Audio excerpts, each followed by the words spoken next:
안녕하세요. 절대값TV의 명판 PD 한PD입니다. 자, 여러분, 우리가 참 상상하지 못한 일이 최근에 일어나고 있어요. 우리 주변에서 정말 상상하지 못했던 일. 그 세상이 뒤집어진 거죠. 자, 보시죠. 우리가 영화관에 가지 않아요. 그죠? 가긴 가죠. 그죠? 횟수를 확 줄여버렸죠. 안 가는 이유가 뭐예요? 집에서 넷플릭스 보는 거죠. 오징어 게임 보는 거죠. 영화관에 가지 않는다. 이제 가는 게 귀찮은 거예요. 그죠? 가는 게 귀찮은 거야. 거기까지 가서 돈도 많이 들고, 그리고 사람들하고 부딪히면서 보기도 그렇고, 좀 청결하지도 않은 것 같고, 여러 가지 이유로 가기가 싫은 거야. 그냥 집에서 치킨 시켜가지고, 오징어 게임 보면 되고, 미션 임파서블 보면 되는 거고, 그죠? 굳이 갈 필요가 없어진 거예요. 제가 영화 전공인데, 제가 영화를 전공했던 사람인데, 영화가 이렇게 맛이 갈 줄은 몰랐어요. 여러분, 지금 극장에도 개봉 영화가 볼 게 없어요. 영화 산업이 완전히 사양길이에요, 사양길. 이 세상이 뒤바뀌어진 거야. 여러분들, 그렇다고 넷플릭스에서 만드는 영화들이 만드는 그 드라마죠. 그건 영화가 아니에요, 사실은. 오징어 게임이 영화는 아니죠. 드라마죠. 시리즈 드라마죠. 근데 그게 이렇게 알고 보면 시나리오 같은 게 이렇게 구성이 떨어져요. 그런 혹평을 많이 받았지만 굉장히 뭐랄까 전체적으로 예술성이라든지 여러 가지 질적인 면에서는 떨어져요. 그리고 대부분이 폭력물이잖아요. 그죠? 그러니까 우리는 질 떨어지는 드라마를 그냥 집에서 치킨 먹으면서 보고 있는 거야. 그 옛날에 그 거대한 대작들, 그죠? 닥터 지바고니, 전쟁 영화, 늑대와 춤을 그런 얼마나 좋은 명작들이 많았어요. 이제 우리는 그런 영화를 못 보는 거야. 그러니까 이거는 좋아진 게 아니에요, 사실은. 그런 얘기는 중요한 얘기는 아니고 여기서. 자, 두 번째로는 대형마트로 잘 안 가잖아요, 그죠? 그냥 새벽 배송, 그죠? 그냥 요즘은 수박도 배달해줘. 그 들고 오기도 무겁잖아요. 그죠? 그 들고 오려고 해봐요. 얼마나 무거워요. 근데 집 앞까지 다 배달해줘. 요즘 장마 지나니까 또 맛이 없더라고요. 자, 이렇게 우리는 이제 대형마트도 안 가요. 잘. 달라진 거예요. 그죠? 그리고 여러분, 그렇게 돈을 잘 벌던 석유화학 철강 산업이 어떻게 됐어요? 그냥 철강은 그냥 공장을 다 폐쇄하고 있어요, 지금. 안 돌린대잖아요, 공장을.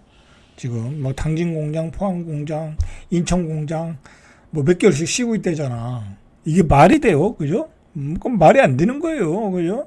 아니 얼마나 우리가 철강이 많이 필요한데 그게 안 팔려가지고 공장을 쉬고 있다라는 거야. 자, 이것도 상상도 못한 일이에요, 상상도 못한 일. 석유화학도 마찬가지고. 그다음에 AI 세상. 두말할 나위가 없죠, 그죠? 이거 세상에 이런 세상이 있나? 자, 그리고 자율주행 로봇택시. 이미 중국도 그런 시험 운행하고 있고, 지금 이번에 앨런 머스크도 로봇택시 만들어서 자율주행하고 있고, 우리 대한민국에서도 마을버스 가지고 시범 운행하고 있잖아요. 운전사 없이. 그게 상상을 해보셨어요? 지금도 저는 이해가 안 가요. 그게 어떻게 가능한지. 그죠? 수많은 사고가 일어날 수 있는데. 자, 그런 엄청난 일이 벌어지고 있다. 자, 그 다음에 마지막으로. 자, 스테이블 코인. 이거 여러분들 이제 이거 길게 얘기 안 할게요. 오늘 주제는 이게 아니니까. 일단 스테이블 코인이 만들어지면요. 시장에 엄청난 현금의 유동성이 만들어지는 거예요. 왜냐면 그냥 아무나 코인을 만드는 거야. 이마트도 코인 만들고 롯데마트도 코인 만들고 그렇겠죠, 그죠? 그래서 말 그대로 돈을 적립하고 코인을 받는 거잖아요. 그래서 그 메리트를 주고 그것 가지고 쇼핑하라는 거잖아요, 그죠? 얼마나 많은 회사들이 코인을 만들겠어요. 그러다 또 망하는 회사들도 있겠죠. 그러면 실질 현금은 없는데 코인만 왔다 갔다 한 거야. 현금의 유동성이 생기는 거죠. 없는 현금의 유동성. 자, 돈의 가치가 떨어질 가능성이 많아요. 그리고 문제는 뭐냐면 이제 미국의 스테이블 코인을 주로 많이 이용할 가능성이 많잖아요. 원화 코인보다는. 자, 그렇게 되면은요. 또 무슨 문제가 발생하냐면 우리 원화 가치가 떨어질 수 있어요. 자, 이거는 부동산 시장에 직격탄을 줄 수 있어요. 부동산 시장에 제일 문제가 되는 게 뭐예요? 현금의 유동성이잖아요. 그 현금의 유동성이 어마어마하게 폭발적으로 늘어날 수 있다라는 가정을 여러분들 지금부터 하셔야 돼. 이 코인 시장이 어떻게, 이 스테이블 코인이 시장이 어떻게 전개될지는 모르지만 대부분의 전문가들이 걱정하는 것은 현금의 유동성이라는 거야. 가상자산의 유동성이 시장에서 마구 넘쳐나는 거야. 그죠? 나중에는 코인을 받으면 돈이잖아요. 그죠? 그러면 코인을 통해서 엄청난 돈을 벌어. 그거 이제 그것 가지고 또 부동산도 사고. 어쨌든 시중에 돈이 넘쳐날 수 있다. 컨트롤이 안 된다라는 거예요. 이 한국은행 입장에서 걱정이 되는 게 이 현금 원화의 이 유동성을 뭐 M2, 뭐 광의 유동성, 뭐 그런 것들이 통제가 안 될 수 있다라는 거야. 부동산 시장에 자극이 올 수 있겠죠. 그죠? 이게 양날의 칼이다. 자, 이렇게 엄청난 변화가 오고 있어요, 여러분들. 이 엄청난 변화가 오고 있다. 여러분들, 제가 왜 이런 엄청난 변화를 이야기했냐면, 지금 우리 이 부동산 시장에서 벌어지는 일들을 여러분들이 이해하기 위해서 제가 이야기한 거예요. 자, 여러분들, 지금 지방의 쇠퇴, 그죠? 지방의 쇠퇴. 지방은 지금 대소멸로 들어가고 있거든요. 대소멸이에요. 대소멸이야. 지방은 급속도로 소멸로 들어가고 있어요. 자, 이런 것들이 이제 뉴노멀이라는 거야. 뉴노멀. 자, 이제 그런 것, 이런 전반적인 것, 이런 엄청난 변화 속에서 결국은 새롭게 어떤 대한민국의 주택 시장이 지금 자리를 어떤 새로운 트렌드를 만들고 있는 거예요, 여러분들. 그거예요. 아니, 생각을 해보세요. 이제 앞으로 이제 토지거래 허가구역을 확대 지정할 거 아니에요. 그죠? 일단은 이제 한강벨트를 지정하겠죠. 그죠? 이제 강남구, 마용성, 뭐 조금 확장되면 목동, 뭐 영등포구, 뭐 이렇게 점점 확대되겠죠. 그리고 이제 토지거래 허가 지역을 묻겠죠. 자꾸 이제 그거 되면 여러분들, 아니 서울에서 집을 사는데 집을 못 사게 하는 거야. 거주 안 하면 못 사게 하겠다는 거야. 그리고 1주택자가 아니면 못 사게 했다는 거면 지방에 있는 사람은 집 사지 말라는 얘기잖아요. 그리고 서울에 있는 사람은 집 팔고 사라는 거잖아요. 그죠? 2주택은 허용 안 하겠다라는 거잖아요. 갭 투자는 허용 안 하겠다라는 거잖아요. 그 두 번째로 이제는 이제 대출까지 확 총량제를 딱 정해가지고 총액을 정해가지고 6억 이상은 뭐 어떤 집도 안 돼. 그죠? 어떤 집도 안 돼. 규제 지역에서 어떤 집 뭐 20억, 30억, 40억짜리 뭐 100억짜리도 6억 이상은 안 돼. 이게 뭐예요? 결국은 이 주택 시장에 새롭게 잡히는 트렌드예요. 이 트렌드가 왜 생겼겠어요? 투기가 일어나니까, 이런 투기와 영끌이 일어나서 집값이 제어가 안 되니까 결국 이런 조치를 취한 거잖아요. 그죠? 근데 왜 이런 조치를 취했냐 이거야. 왜 이런 현상이 일어났냐. 50억짜리 집을 사는데 28억씩 대출 받고 20억짜리 집을 사는데 10억 대출 받고 왜 그러고 있느냐 이거야. 그걸 알아야 된다는 거죠. 그걸 알아야 된다. 우리는 그 현상을 우리가 분명히 알아야 돼. 그 현상을 이해 못하면요, 여러분들 또 기회를 놓치는 거야. 집 살 기회를 놓치는 거야. 아이 뭐 거품이겠지, 이제는 떨어지겠지 하다가 또 올라가는 거야. 여러분, 저는 확신을 하는데 이 대한민국의 어떤 새로운 사회, 새로운 구조, 그죠? 새롭게 만들어지는 어떤 이 사회 구조를 보면, 이 사회 구조와 어떤 경제를 보면, 전반적 경제 흐름, 여러 가지 현상을 보면, 이제 남는 거는 대한민국에서 남는 거는 서울 수도권밖에 남는 게 없다라는 거예요, 여러분들. 서울 수도권밖에 남는 데가 없다. 다른 데는 다 쇠퇴로 가는 거야, 그냥 쇠퇴. 지금까지는 다 함께 발전했지만 이제 다른 지역은 다 쇠퇴로 가는 거야.